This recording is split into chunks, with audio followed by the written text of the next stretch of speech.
My name is Norman, and I am 72 years old. 3 months ago, I was diagnosed with stage 3 colon cancer. And you know what first came to mind? Not fear, but the thought.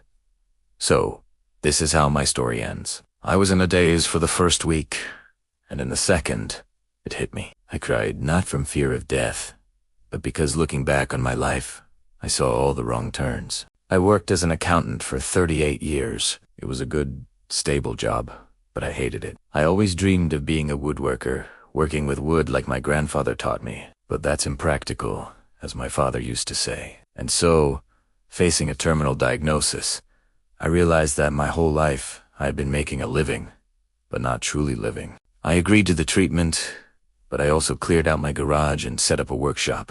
My wife thought I had lost my mind, but on the days I get to work with wood, I feel more alive than ever. I've recently finished a jewelry box for my granddaughter. Yes, my hands shake, but it's real. Cancer teaches you that you don't have infinite time to become who you want to be. I don't regret major mistakes, but the little things.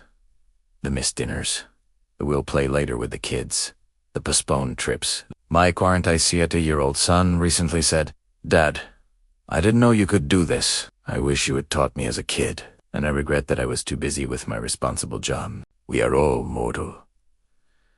Some of us just have a clearer timeline, and that, strangely enough, is liberating. Every choice you make today matters.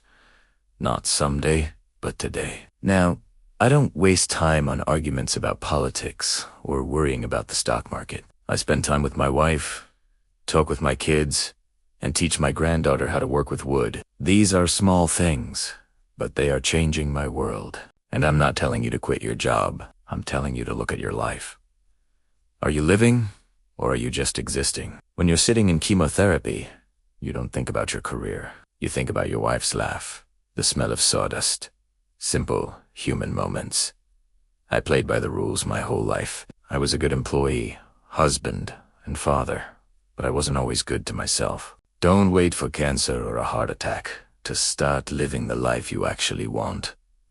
You already have permission. The question is, will you use it? I've started carving a chess set for my son. Will I finish it?